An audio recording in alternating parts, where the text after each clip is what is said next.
और आजकल क्या हो रहा है ना कि प्रश्न में नंबर तभी मिलते हैं जब आप फैक्ट्स लिखेंगे, और ये सही भी है। मतलब आप तभी तो पता चलेगा कि आप जानते हैं चीज़ों को, ना कि आप हवाई बात कर रहे हैं। और एक बात मैं मेंस के लिए जरूर कहना चाहूँगा, डाटा इंटरप्रिटेशन बहुत महत्वपूर्ण भूमिका निभाता है बीपीएससी में, मेंस में। तो आप डीआई में विशेष तौर पर ध्यान दें। उसके लिए कुछ नहीं, आप एक एक क्वेश्चन की प्रैक्टिस रोज करें। और क्या है ना कि क्वेश्चन की मात्रा कम पड़ जाती है, आप इतना रोज प्रैक्टिस करो, क्योंकि इतने क्वेश्चन है नहीं। तो आप स्वयं से अपने मित्र से बोले कि आप एक क्वेश्चन प्रैक्टिस करो। लेकिन मेरा मानना यह है कि आप थोड़ा यूपीएससी में भी ध्यान रखिए। तो एक साल के अंदर, जैसे मान लीजिए इंटरनल सिक्योरिटी आप पढ़ लिए, तो उससे घाटा नहीं होगा। आप कुछ ऐसे फॉरवर्ड पॉइंट होंगे जो मेंस में आप यूज करेंगे, भले ही इकोनॉमी में आया इंटरनल सिक्योरिटी वाले पॉइंट्स को, तो आपको बेनिफिट मिलेगा। आदेश रहेंगे उनका पालन सुनिश्चित करूंगा। अगर घूसखोरी का दिया जाए तो बताया था कि आप 5-6 घंटे पढ़ते थे, बाकी टाइम आप क्या करते थे? हम लोग की भाषा में बोले बकैती। तो मतलब पूरे ग्रुप में ही मैं बकैती करने के लिए प्रसिद्ध हूँ। तो बकैती भी कर सकते हैं आप। हेलो एवरीवन, वेलकम टू स्टूडेंटो। सो हमारे साथ है अमरजीत सर, जिनका 49 रैंक के साथ जो भी बीपीएससी का रिजल्ट आया है, डीएसपी के पोस्ट पर सिलेक्शन हुआ है। और ये दिल्ली के मुखर्जी नगर में रहकर तैयारी करते थे और इन्होंने हिंदी मीडियम से अपना ये सिलेक्शन लिया है। साथ ही साथ ऑप्शनल जो इनका है वो हिंदी लिटरेचर है, हिंदी साहित्य है। तो आज हम इनकी जर्नी जानते हैं, और भी इन्होंने यूपीएससी वगैरह या फिर अदर स्टेट पीसीएस के भी एग्जाम्स दिए हैं, उनके बारे में डिस्कस करते हैं। सो अभी तक आपने चैनल को सब्सक्राइब नहीं किया, चैनल को सब्सक्राइब कर लीजिए। ओके, आप अपना नाम बताइए सबसे पहले। मेरा नाम अमरजीत तिवारी है। ओके, और एजुकेशन बैकग्राउंड? मैंने अपना प्राथमिक शिक्षा अपने गृह जिले से ही पूरी की थी। उसके बाद मैंने अपना ग्रेजुएशन यहाँ Hindu college university of Delhi से हिंदी ऑनर्स से ग्रेजुएशन किया था जी। ओके, सो सिविल सर्विसेज वगैरह की तैयारी के बारे में आपने कब से सोचा और कैसे स्टार्ट किया था? मेरे दिल्ली आने का उद्देश्य यही था कि सिविल सर्विसेज की तैयारी करेंगे। और स्टार्ट तो मतलब थोड़ा बहुत देखता था मैं ग्रेजुएशन के दौरान ही, लेकिन ग्रेजुएशन के आखिरी साल से मैंने 2018 से मैंने सीरियस तरीके से पढ़ाई की। तो प्रारंभिक तौर पर मेरा उद्देश्य यूपीएससी था, तो मैंने कई अटेम्प्ट लगातार मतलब फोकस करके मैंने यूपीएससी को दिया। 2 अटेम्प्ट के बाद फिर मैंने स्टेट पीसीएस की ओर देखा। 2 अटेम्प्ट के बाद। तो जैसे आपने यूपीएससी का भी मेंस दिया है, तो उसमें क्या कमी रह गई थी? यूपीएससी का मेंस मैंने दिया तो मतलब मुझे लगा कि 11 नंबर से मेरा इंटरव्यू कॉल हुआ था, तो कुछ गलतियां हुई थी। और क्या है ना कि हम लोग जिस पृष्ठभूमि से आते हैं वहाँ गाइडेंस का अभाव रहता है। राइट। तो सारे प्रयोग अपने से ही करने हैं। अच्छा, जैसे आप जब डीयू में थे तभी से आपने इसकी तैयारी करने स्टार्ट कर दी? थोड़ा बहुत मैं देखना शुरू कर दिया। तो अभी आपको जो सफलता मिली है, तो सबसे पहले क्या रिएक्शन था आपका और आपके फैमिली वालों का, ये बताइए पहले तो। मुझे भी मतलब इस रिजल्ट से बहुत आशा थी। तो एक कहा जाए कि मतलब इस तैयारी में अनिश्चितताएं इतनी है कि भविष्य के लोग एक लेवल के बाद, एक उम्र के बाद भविष्य को लेकर भी चिंता होने लगती है। तो सबसे महत्वपूर्ण बात है कि वो चिंता से मैं मुक्त हुआ। और एक ये लगा कि इतने साल की मेहनत, इतने प्रयास के बाद कुछ तो मिल गया मुझे। राइट। दूसरा ये है कि परिवार वाले निश्चित तौर पर ये बड़ी उपलब्धि है, तो परिवार वाले खुश भी हैं और गौरवान्वित भी हैं। और हर एक बच्चे का उद्देश्य यही होता है कि अपने माता पिता, परिवार, समाज को गौरवान्वित करें, और ठीक ही मेरा है। राइट। सो अगर हम बीपीएससी की स्पेशली बात करें, तो बीपीएससी की तैयारी कैसे करनी चाहिए, आपने कैसे स्टार्ट करी थी? अदर जैसे आप यूपीएससी भी कर रहे थे और यूपीपीसीएस भी किया, थोड़ा बहुत सिलेबस चेंज है, बाकी ऑलमोस्ट तो सेम ही है। अगर आप यूपीएससी की तैयारी कर लेते हैं तो एक बात तो है कि आपका बेसिक अच्छा हो जाएगा। फिर स्टेट पीसीएस में थोड़ा सा आप फैक्चुअल हो जाए, मतलब थोड़ी आप जानकारी अपने को फैक्चुअल बेसिस में और अच्छा कर लें, और उसके बाद आप प्रीलिम्स दें। बीपीएससी के मेंस में एक अच्छी बात यह है कि मतलब आपको प्रश्न में डेप्थ की आवश्यकता पड़ेगी। प्रश्न ज़्यादा नहीं रहेंगे, लेकिन अब थोड़ा सा चेंज कर रहा है, पैटर्न 68 से किया है, लेकिन वहाँ ज़्यादातर आपको एनालिटिकल होने की आवश्यकता पड़ेगी, क्योंकि 38 नंबर के प्रश्न आते हैं। तो जैसे यूपीएससी में है तो हम 150-250 वर्ड्स में लिखते हैं, यूपीपीसीएस में है तो 125 से 200 वर्ड में लिखते हैं। वहाँ पे 38 नंबर आपको लगभग 400 से 500 वर्ड में एक प्रश्न लिखना पड़ता है। तो कहीं ना कहीं डेप्थ की ज़्यादा आवश्यकता होती है। बाकी कमोबेश पैटर्न सिमिलर ही है बीपीएससी, यूपीएससी और यूपीपीसीएस का। राइट। सो प्रीलिम्स की स्ट्रेटजी के बारे में अगर जानना चाहें, तो प्रीलिम्स की क्या स्ट्रेटजी बनाना चाहिए बीपीएससी के लिए? बीपीएससी के लिए एक सबसे बढ़िया स्ट्रेटजी ये है कि आप एनसीईआरटीज पढ़ लो और अपने कॉन्सेप्ट क्लियर कर लो, क्योंकि जो ट्रेंड उन्होंने 69 प्रीलिम्स में किया, वो ट्रेंड अगर मुझे लगता है अच्छा ट्रेंड है, उसको रिपीट ही करेंगे। तो आप अपने कॉन्सेप्ट अच्छे कर लो। कॉन्सेप्ट अच्छे करोगे तो आपको अच्छा मिलेगा, आपका यूपीपीसीएस भी, आप अदर विकल्प भी खुल जाएंगे, और आप यूपीएससी में भी अच्छे मतलब प्रीलिम्स क्वालिफाई करोगे, अच्छा आपका फोकस बढ़ेगा यूपीएससी की तरफ भी, और अच्छी बात भी है। तो ये 2 फायदे हैं, एक तो आपका यूपीएससी और एग्जाम सधेंगे, दूसरा ये है कि कॉन्सेप्ट अगर आपके क्लियर रहेंगे तो आपको मेंस में भी आसानी रहेगी। तो ये कॉन्सेप्ट के स्तर पे। दूसरा, प्रीलिम्स के लिए आप क्या करिए कि जो फैक्चुअल ऊपर की चीज़ें हैं, ये बीपीएससी स्पेशल के लिए जो ऊपर की चीज़ें हैं, आप उनको एकदम क्लियर कर लीजिए। क्योंकि जैसे प्रीलिम बीपीएस 69 में देखेंगे तो उन्होंने ऊपर की ही चीज़ें पूछी जो बिहार स्पेशल की है, तो आप उसको क्लियर कर लीजिए एकदम। तीसरा, करंट अफेयर्स के लिए आप आई दृष्टि का सहारा ले सकते हैं, मैंने उसी का सहारा लिया था। करंट अफेयर्स आप जरूर मतलब ध्यान दें, और ज़्यादा डेप्थ में जाने की आवश्यकता नहीं है, बल्कि आपका रीच व्यापक होनी चाहिए। हाँ। सबके बारे में थोड़ी जानकारी। राइट। और मेंस के बारे में बताएं। मेंस के लिए अगेन वही कहूँगा, आप यूपीएससी के पैटर्न में जाइए। आपको जैसे कुछ history, modern history, polity, economy, इनमें डेप्थ की आवश्यकता पड़ेगी। आप यूपीएससी का कोर सिलेबस उठाइए, उसको ढंग से पढ़ लीजिए, और बीपीएससी बिहार स्पेशल की, जैसे बिहार की इकोनॉमी, बिहार की पॉलिटी, दोनों को मिक्स करते हुए, इंटीग्रेटेड करते हुए, और जो पूछा गया वो लिखिए। तो ये, और शॉर्ट नोट्स बना सकते हैं, मैंने नहीं बनाया था, आप बना सकते हैं तो अच्छी बात है, और उसके माध्यम से आप तैयारी कीजिए। अच्छा, जो कहते हैं प्रीलिम्स और मेंस की तैयारी साथ में करनी चाहिए, तो आप इस पर कितना रिलाई करते हैं? हाँ, ये बिल्कुल मुझे सही लगता है कि प्रीलिम्स और मेंस की तैयारी साथ में करनी चाहिए। आप मेंस की तैयारी कीजिए, और आजकल क्या हो रहा है ना कि प्रश्न में नंबर तभी मिलते हैं जब आप फैक्ट्स लिखेंगे, और ये सही भी है। मतलब आप तभी तो पता चलेगा कि आप जानते हैं चीज़ों को, ना कि आप हवाई बात कर रहे हैं। जैसे मैंने यूपीएससी का मेंस दिया जब, तो उस साल मेरी एक गलती ये रही कि मैंने फैक्ट्स को इग्नोर किया। तो वो फैक्ट्स इग्नोर कर, मतलब जैसे एक फैक्ट्स भी लिखोगे तो आप आधा नंबर, और अल्टीमेटली लड़ाई आधे नंबर की है। तो फैक्ट्स आप लिखोगे मेंस में भी, तो आपका उत्तर अच्छा होगा, और साथ ही साथ आपकी प्रीलिम्स तैयारी होती रहेगी। और प्रीलिम्स एग्जाम के एक डेढ़ महीना पहले आप फिर प्रीलिम्स फोकस कर दें एकदम, जो पूछा जाता है। राइट। बुक्स बताइए, बुक्स बहुत ज़्यादा इंपॉर्टेंस रखती हैं। हिंदी मीडियम से हैं तो हिंदी मीडियम के बारे में आप पूरी प्री और मेंस दोनों। मेरा मतलब बीपीएससी के लिए, प्रीलिम्स के लिए एक संजय सिंह की एटलस आती है प्रीलिम्स के लिए, आप उसको जरूर प्रेफर कीजिए। मैं मतलब प्रीलिम्स के लिए उसी को पढ़ के आता था। और दूसरा ये है कि आप मतलब एडिटोरियल चैनल है, उसमें पुराने वाले 7 वीडियो पड़े हुए हैं बिहार स्पेशल के, आप उसको जरूर देख के जाइए। उसको कई बार देखिए, मैं उसको जब भी एग्जाम देता था देख के जाता था।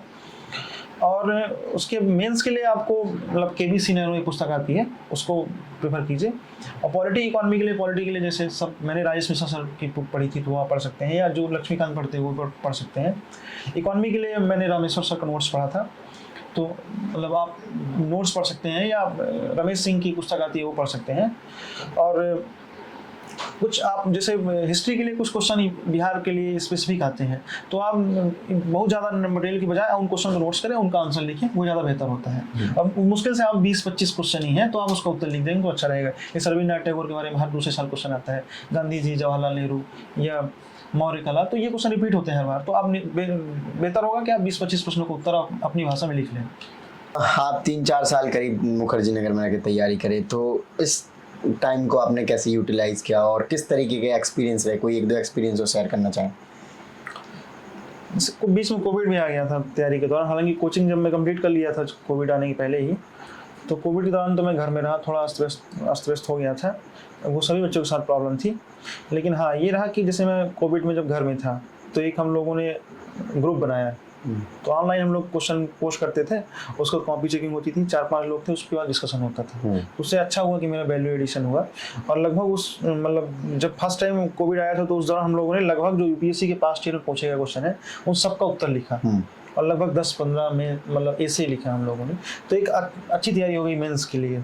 तो आप ऐसी भी तैयारी यूज कर सकते हैं, मतलब ग्रुप स्टडी करने का तरीका। जैसे आपने अभी बताया था कि आप 5-6 घंटे पढ़ते थे, बाकी टाइम आप क्या करते थे? कोई और अदर एक्टिविटीज़ वगैरह में इन्वॉल्व थे? मैं मतलब क्रिकेट वगैरह खेलता हूँ, लगभग हर तीसरे चौथे दिन ही खेलता हूँ। अच्छा। तो उसके अलावा एक हम लोग की भाषा में बोले बकैती, तो मतलब पूरे ग्रुप में ही मैं बकैती करने के लिए प्रसिद्ध हूँ। तो बकैती भी कर सकते हैं आप। बकैती करते थे? बकैती का मेन टॉपिक क्या रहते थे? वो टॉपिक डिसाइड कर लोगे तो बोरिंग हो जाएगा। चलता था। वो रैंडम ही गर्लफ्रेंड पे आ जाता था क्या मुद्दा? गर्लफ्रेंड पे हाँ आ जाता था, कोई वैसा नहीं है, लेकिन हमारे सब ग्रुप में सब गरीबी थे, तो गर्लफ्रेंड किसी की थी नहीं। तो गर्लफ्रेंड क्या अमीर लोगों की बनती है? ऐसा कुछ नहीं है, लेकिन हाँ, वो अप्रोच होनी चाहिए ना, आपका एटीट्यूड पॉजिटिव होना चाहिए गर्लफ्रेंड। तो आपका एटीट्यूड पॉजिटिव नहीं था क्या?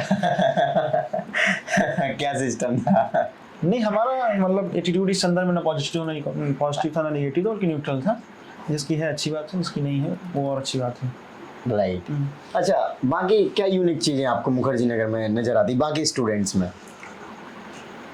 मुखर्जी नगर में मतलब एक जिजीविसा दिखती है बच्चों में, लेकिन इस जिज्ञासा के मध्य एक मेरे अंदर स्वयं भी है और मैं बच्चों के मध्य एक पेन भी ज़रूर है। और मैं पेरेंट्स से भी कहूँगा और लोगों से भी कहूँगा कि उस पेन को भी हम समझें तो ज़्यादा बेहतर रहेगा। आपके दोस्त, फैमिली वगैरह ने किसने ज़्यादा सपोर्ट किया आपको इस जर्नी में? ये अच्छा प्रश्न है आपका। मतलब एक तो मेरे माता पिता ने इसमें सपोर्ट किया, विशेष तौर पर मैं अपने माता का भाई रहूँगा। और मेरे बड़े भाई नीरज, उनका विशेष तौर पे योगदान रहा, लगातार वो प्रेरित करते रहे। इसके अलावा मेरी बहन, मेरी दादी, और उसके अलावा मेरे मित्र कुलदीप भैया, आशीष, शुभम, शिवांग भाई, अंकित भैया, और तो इन मित्रों का भी बड़ा योगदान रहा। और सबसे बड़ी बात है कि मित्र का एक ये है कि लो टाइम जब आप पे हो, लो टाइम पे हो, उस दौरान आपके साथ खड़े हैं और उस दौरान वो मुस्कुरा रहे हैं और मैं भी मुस्कुरा रहा हूँ, तो वो उस चुनौती से भी आदमी जल्दी उबर जाता है और आगे भी रीस्टार्ट करने के लिए प्रेरित रहता है। राइट। तो जैसे मॉक टेस्ट होते हैं, प्रीवियस ईयर क्वेश्चंस पेपर होते हैं, तो इनकी क्या वैल्यू लगती है आपको और किस तरीके से इनको अप्रोच करना चाहिए? क्या सिलेबस पूरा कवर कर लें तब इन पे जाना चाहिए, या फिर कुछ पढ़ लिया तब आप मॉक लगाने लग गए? बीपीएससी का जो प्रीलिम्स और मेंस का सिलेबस है वो थोड़ा छोटा है, तो मैं ये मानूंगा कि आप पहले सिलेबस कर लें और फिर उसके बाद एक लेवल की तैयारी करने के बाद फिर आप मतलब मॉक दें, प्रीलिम्स के लिए भी मॉक दें और मेंस के लिए भी मॉक दें। एटलीस्ट राइटिंग प्रैक्टिस करके जाएं और टाइम पीरियड के अंदर। और एक बात मैं मेंस के लिए जरूर कहना चाहूँगा, डाटा इंटरप्रिटेशन बहुत महत्वपूर्ण भूमिका निभाता है बीपीएससी में, मेंस में। तो आप डीआई में विशेष तौर पर ध्यान दें। उसके लिए कुछ नहीं, आप एक एक क्वेश्चन की प्रैक्टिस रोज करें। और क्या है ना कि क्वेश्चन की मात्रा कम पड़ जाती है, आप इतना रोज प्रैक्टिस करो क्योंकि इतने क्वेश्चन है नहीं। तो आप स्वयं से अपने मित्र से बोले कि आप एक क्वेश्चन प्रैक्टिस करो। मैं अपना निजी अनुभव साझा करना चाहूँगा कि मेंस जब मैं देने जा रहा था तो 3 दिन पहले मैंने एक टेस्ट दिया था एक संस्था में, तो उसमें मेरा एक DI 36 नंबर का पूरा गलत हो गया। तो उन 3 दिनों के दौरान मैं इतना डर गया कि मैंने सिर्फ 3 दिन DI ही लगाया, मतलब ध्यान दिया। और मेरा वहाँ पे अच्छा रहा कि मेरे 72 में से मतलब सिर्फ एक क्वेश्चन गलत हुआ, वो भी 3 नंबर उसमें मिल गए होंगे, तो मतलब ठीक रहा DI का। ओके। जनरली स्टूडेंट्स क्या होते हैं कि प्रीलिम्स, मेंस, इंटरव्यू इन सब एग्ज़ाम्स में लगे रहते हैं। कल कोई एग्ज़ाम आ रहा है, परसों ये एग्ज़ाम आ रहा है, तो आपको क्या लगता है कि ये जो मल्टीपल एग्ज़ाम्स देते रहते हैं, इन चीज़ों को कैसे बैलेंस करना चाहिए? हाँ, ये बहुत अच्छा प्रश्न पूछा आपने। ये समस्या दरअसल मेरे साथ भी हुई है और यहाँ जो भी बच्चे आते हैं तो समस्याएं होती ही है। क्या होता है ना कि एग्ज़ाम बड़ा है और सबको मतलब सफलता सब ठीक है, लेकिन सीट्स बहुत लिमिटेड है। ये बात हमको ध्यान रखनी चाहिए, सबको ध्यान रखनी चाहिए। तो मतलब सिलेक्शन होने से ज़्यादा सिलेक्शन ना होने की संभावना है। प्रोबेबिलिटी का सिंपल कॉन्सेप्ट यही है। तो बैकअप के तौर पर एक चीज़ तो रखनी चाहिए। दूसरा ये है कि आप डिफरेंट एग्जाम को टारगेट कर सकते हैं, जैसे यूपीएससी के साथ स्टेट पीसेस, और लेकिन ये भी है कि स्टेट पीसेस में भी सीटें लिमिटेड ही हैं।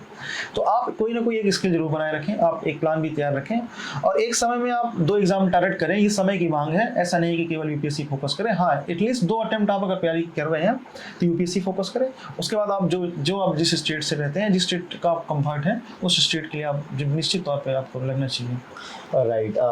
एक चीज़ और, अभी जैसे आपने बताया था कि बीपीएससी का सिलेबस यूपीएससी के कंपैरिजन में कम है, तो आप क्या कहना चाहेंगे कि अगर कोई आज से तैयारी, ग्रेजुएशन कर लिया किसी ने, या फिर ग्रेजुएशन कर रहा 3rd ईयर में, या फिर बीपीएससी देने का एग्ज़ाम का सोच रहे हैं, तो कितने टाइम में सिलेबस कंप्लीट किया जा सकता है?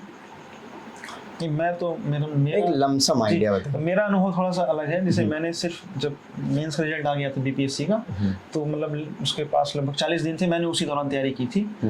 तो लेकिन हाँ, जो स्पेसिफिक बीपीएससी की तैयारी करते हैं, तो जो मेरे और मित्र हैं जिन्होंने तैयारी की थी, तो 6 से 7 महीने में वो कर सकते हैं, आराम से कर सकते हैं। लेकिन मेरा मानना ये है कि आप थोड़ा यूपीएससी में भी ध्यान रखिए। तो 1 साल के अंदर, जैसे मान लीजिए इंटरनल सिक्योरिटी आप पढ़ लिए तो उससे घाटा नहीं होगा। आप कुछ ऐसे फॉरवर्ड पॉइंट होंगे जो मेंस में आप यूज करेंगे, भले ही इकोनॉमी में आया इंटरनल सिक्योरिटी वाले पॉइंट्स को, तो आपको बेनिफिट मिलेगा। राइट। सो जैसे आप दिल्ली के मुखर्जी नगर में रहकर तैयारी कर रहे हैं, तो मुखर्जी नगर में आपने कोचिंग वगैरह करी या फिर यहाँ रहने का क्या स्पेसिफिक रीजन था? इधर जैसे कुछ लाभ हुआ है, जैसे कहते हैं ना जो गांव में रहते हैं और दिल्ली में रहकर तैयारी कर? दिल्ली में रहने का लाभ तो निश्चित तौर पर होता ही है। और मैं मतलब ग्रेजुएशन के बाद से यहाँ नेहरू विहार में रहा, फिर अभी 6 महीने से मुखर्जी नगर में रहता हूँ। तो एक ग्रुप मिल जाता है आपको, और ग्रुप का पढ़ाई के स्तर पर लाभ तो होता ही है खैर, लेकिन उसके अलावा एक दूसरा सबसे महत्वपूर्ण लाभ ये होता है कि मनोबल।